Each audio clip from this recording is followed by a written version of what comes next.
You will hear a number of different recordings, and you will have to answer questions on what you hear. There will be time for you to read the instructions and questions, and you will have a chance to check your work. All the recordings will be played once only. The test is in 4 parts. At the end of the test, you will be given 10 minutes to transfer your answers to the answer sheet. Now turn to Part 1.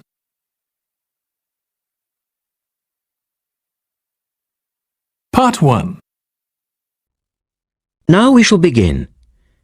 You should answer the questions as you listen because you will not hear the recording a second time. Look at the registration form. Listen carefully and answer questions 1 to 4. Good morning. Good morning. Can I help you? Yes. Is this where we register for the Beyond 2000 conference? Yes. What's your name and I'll get your conference bag. Well, I haven't actually registered yet. I was told I'd be able to register today, so I hope that's okay. I've just arrived in Melbourne. That should be fine if you're a student. I'll need to take your details though. So, can I have your full name? Yes, sure. It's Melanie Mitchell. Is that M-I-T-C-H-E-L-L? Yes, that's right. And that's Ms., not Miss. OK, fair enough. And what's your address, Melanie? I live in student accommodation at Sydney University, so my address there is Room 66, Women's College, Newtown. OK. And which faculty are you studying in? I'm in the Faculty of Education. I'm doing a Master's in Primary School teaching. Right. And may I see your student card because I need to verify that you're a current student? Yes, sure. Here it is. My number is 994578ED. The woman asks the student some more questions about the conference. Look at questions 5 to 10.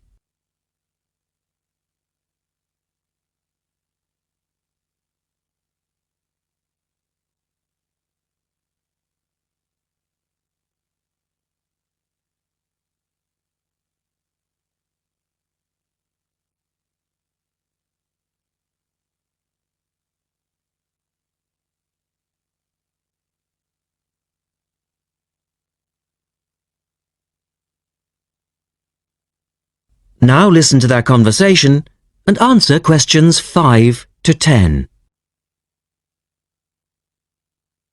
OK. Now, do you want to attend all 3 days? The conference runs from Thursday to Saturday. Yes, I think so, if I can afford it. What does it cost?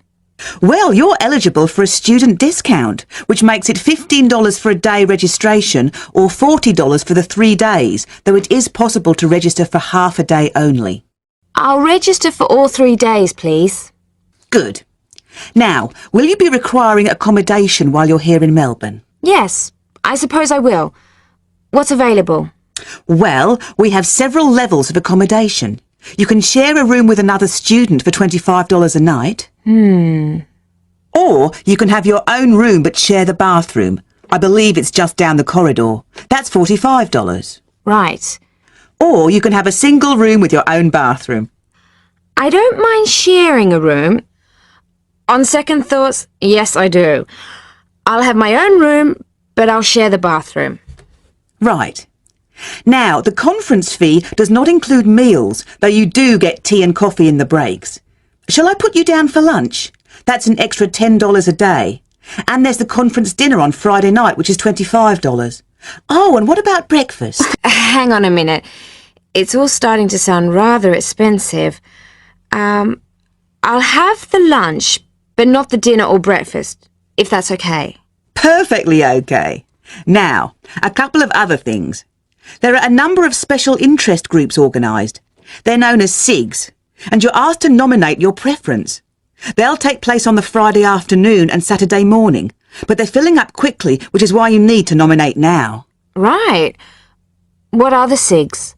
Well, there are 6 altogether. Let's see. On Friday, you have a choice between computers in education or teaching reading skills. Or a session on catering for the gifted child. Oh, they all sound interesting. But technology in the classroom is really my area of interest, rather than reading. So I'll go for that. I can probably read up on the gifted child topic myself. Right. And then the Saturday options are a session on cultural differences, or there's music in the primary curriculum, or you could go to the one on gender issues in the classroom. Wow! Can I go to them all? They all sound fascinating. Afraid not. Well, I'm really interested in how boys and girls behave differently, even when they are very young, so I'd better opt for the third session, even though the cultural differences sig is probably really interesting too. Right.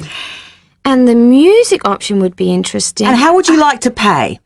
We accept most credit cards or bank cheques, but not personal cheques, I'm afraid. Been caught out too often before. And cash, of course. We never say no to cash. I'll have to put it on my card because I don't have enough cash on me right now. That's fine. Enjoy your time here with us in Melbourne.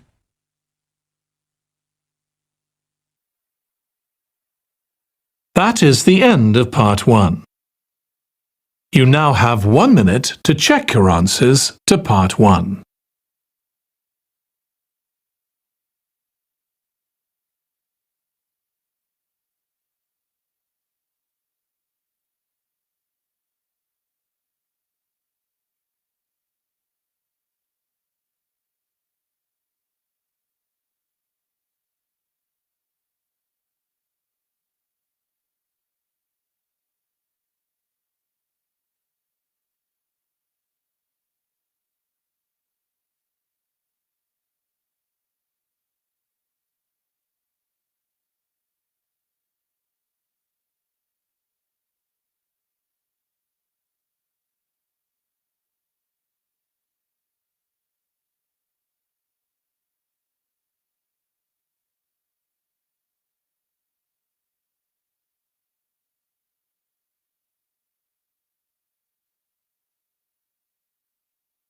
Part 2. You will hear a woman talking about a number of different beaches to a group of tourists. First, look at questions 11 to 20.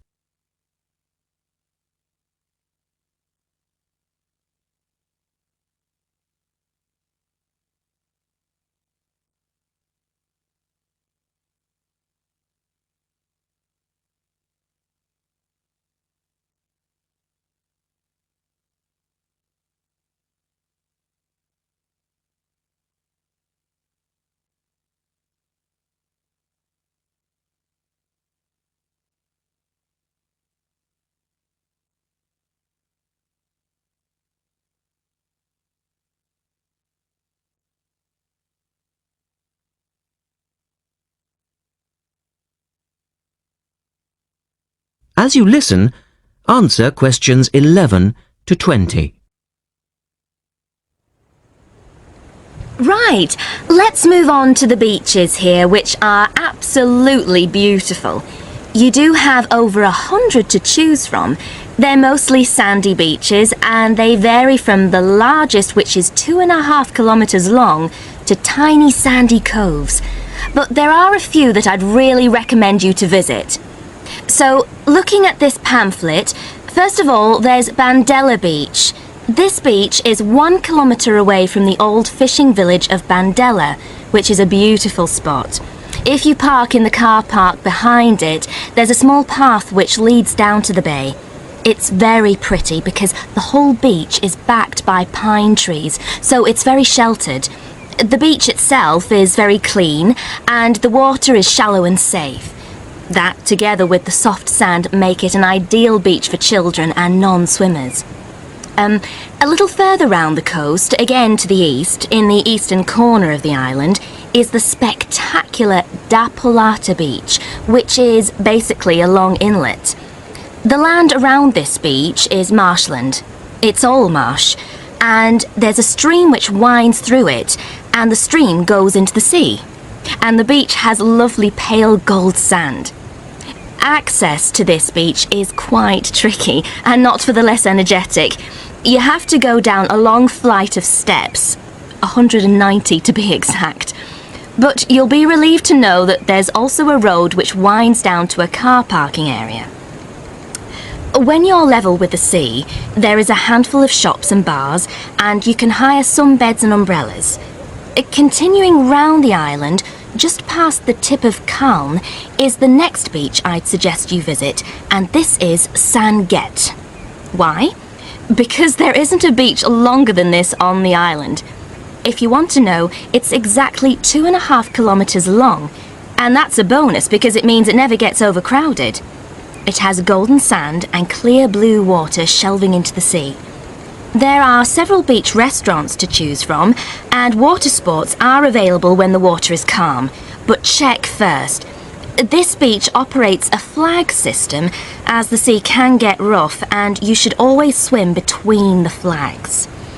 There's a large car park which gives you easy access to the eastern end of the beach, but the western end is much quieter and more wild, as it is harder to reach. Blanaka is another popular beach, just in the northwest corner of the island. It has incredibly white sand and sparkling water. There is ample car parking here, and plenty of bars and restaurants. Blanaka has white cliffs all around it, and for those of you who'd like a little more to do than just lazing on the beach, there are caves here which you can explore in the cliffs, and you can also dive into the water from rock platforms along the side of the cove. Well, my final recommendation for today is Disidor. Now, this beach isn't quite as easy to get to as the others I've talked about. It's quite a remote little beach, tucked away here next to Blanaka. You can reach Disidor by a steep slope which goes over some sandbanks. The beach itself is small and pretty, with reddish-coloured sand and some stony areas on its eastern side. Despite being quite small, the bathing is good, and you can also go fishing here from the rocks at either side. It's a good idea to take some food and drink with you if you decide to go here, as there's only one little bar which isn't always open. So, that should give you plenty of ideas to choose from over the next 2 weeks. And if you have any further questions... That is the end of part 2. You now have 30 seconds to check your answers to part 2.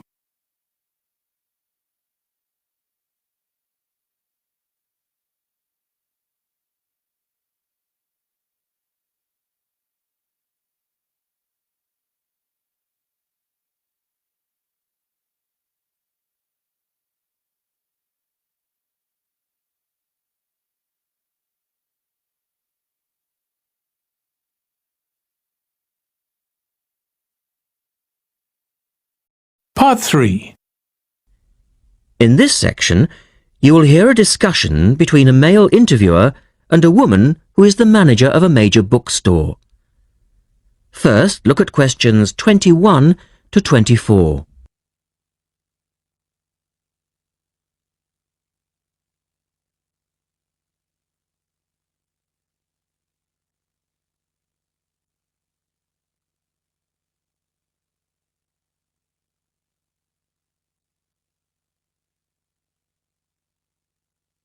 Now listen to their conversation and answer questions 21 to 24.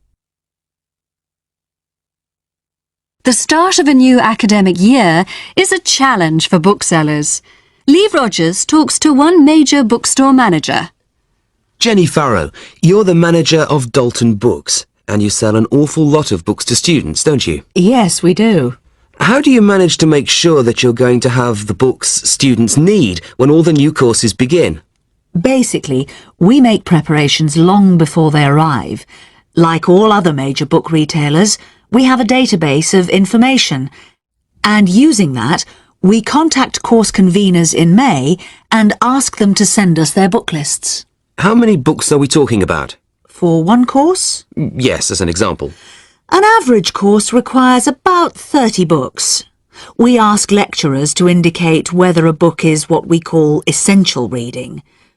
You know, the students simply have to get it, or whether it's what they would term recommended reading, or whether it's just a supplementary text that they tend to refer to as background reading. What about predicted buyers? It's not a perfect system, unfortunately. If a lecturer tells us that he expects us to sell 100 copies of a book, we know that we could actually sell anything from 50 to 150. That's why in practice, when it comes to ordering, it's a lot safer to go by the previous year's sales figures, if that's possible, of course, if we've sold the book before. We also build other factors into the equation, including the type of course that the books are for, the student's year group, and a measure of our own judgment. And these criteria make a fairly accurate guide. As accurate as we can be, yes. Look at questions 25 to 30.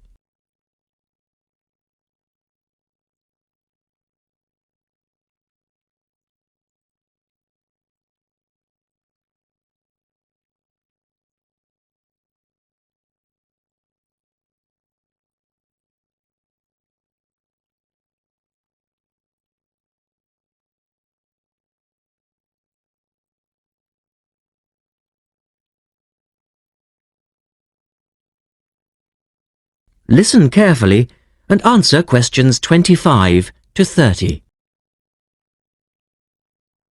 What about the publishers? Do they take an active role in promoting new books? Certainly. The academic and professional publishing market is worth about £700 million a year, so publishers go to some lengths to make sure their books are known. The standard procedure they use is to mail out catalogues to lecturers or colleges and universities. That's been the main form of promotion for years. Now, of course, they can also post details of new or revised works on websites. Some even go so far as writing individual letters to the appropriate lecturers in order to let them know what's coming up. The lecturers then contact you if they're interested. That's right. The publishers send us, the booksellers, inspection copies. Lecturers can then get a free copy and decide whether it's going to be suitable for their course. And how does it work with the students? What are they looking for and who helps them most? I think lecturers are best placed to understand the students' needs. Often the critical issue is what represents value for money for students. This is more important than price per se. Do students actually buy books before they start the course? Apparently, a large proportion of students wait to see what they need. Students have a firm idea of what constitutes a good book, so they tend to give themselves time to look at all the options before making a choice. They tend to go for books that are clear and easy to use. Often, the texts that their lecturers recommend turn out to be too academic and remain here on our shelves. Well, that was Jenny Farrow. And our guest tomorrow will be... That is the end of part 3. You now have 30 seconds to check your answers to part 3.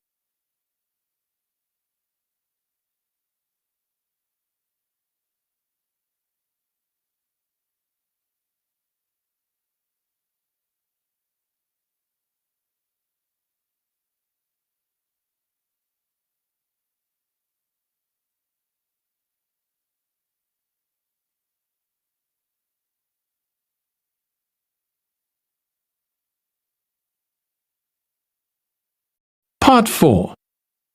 You will hear Rebecca Bramwell, an artist and illustrator, giving advice on how to get your first job or commission as an artist. First, you have some time to look at questions 31 to 35.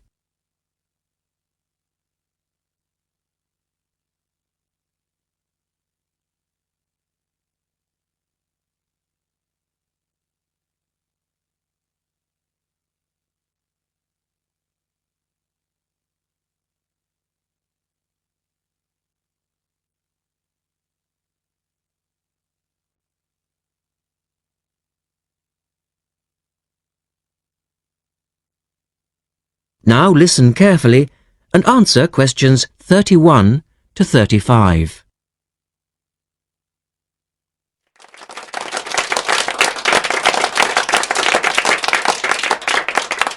I'd like to introduce Rebecca Bramwell, an artist and illustrator who's come along today to talk to you all about getting your first job or commission as an artist.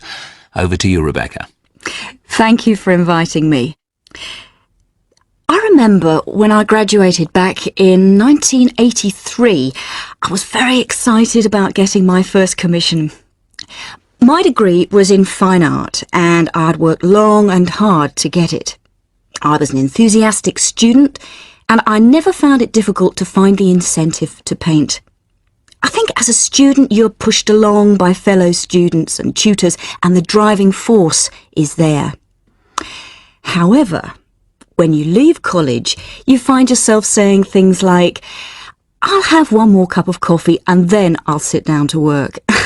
I hate to admit it, but I say it myself. Suddenly, it isn't finding the inspiration or getting the right paper that's a problem. It's you. In my view, there are a number of reasons why this happens. It's a real challenge making a decent living as a new artist. You have to find a market for your work. Often you work freelance and need to take samples or portfolios of your work from place to place. These experiences are common to a lot of professional people. But artists also have to bare their souls to the world, in a way. More than anything, they want praise. If people don't like what they create, then it can be a very emotional and upsetting experience hearing them say this. I began to realise that these problems were preventing me from having a career in art, and so I decided to experiment. I was a painter, but I started to dabble in illustration, drawing pictures for books, cards, and this offered me the opportunity to become more emotionally detached from my work. I was no longer producing images from the heart, but developing images for a specified subject, taking a more practical approach. I began to develop a collection of my illustrations, which I put into a portfolio and started to carry around with me to show prospective clients and employers. But it was still tricky because publishers, for example, want to know that your drawings will reproduce well in a book. But without having had any work published, it's hard to prove this. Having a wonderful portfolio or a collection of original artwork is, of course, a first step. But what most potential clients would like to see is printed artwork, and without this evidence, they tend to hold back still when it comes to offering a contract. Look at questions 36 to 40.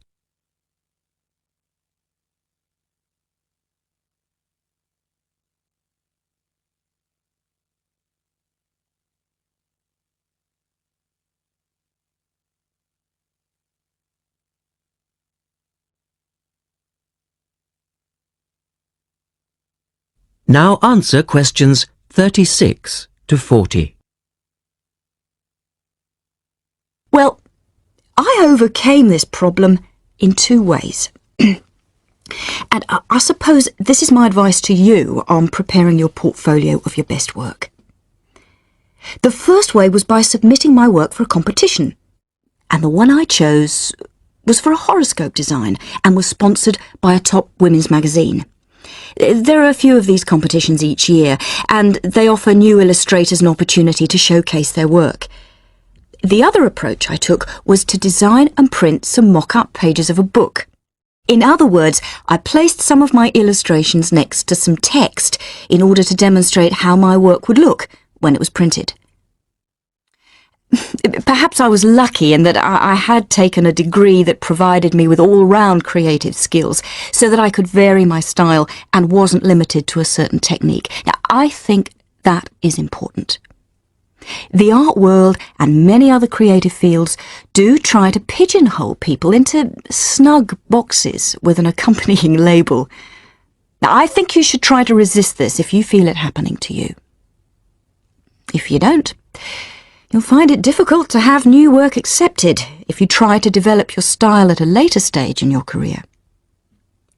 Nevertheless, when you start out, and particularly when you're going for an interview, it's important not to confuse people by having a lot of different examples in your portfolio. One remedy for this is to separate your work into distinct categories. In my case, I did this by dividing my design-inspired illustrations from my paintings. It's then easier to analyse the market suited to each portfolio, such as magazines, book jackets, CD covers, etc. Working under two names is also useful, as it clarifies the different approaches and offers a distinction between them. I think it's been hard for artists to be recognised in anything other than the pigeonholes that they've been placed in. But luckily, these barriers are slowly being demolished. So I really do wish you all the very...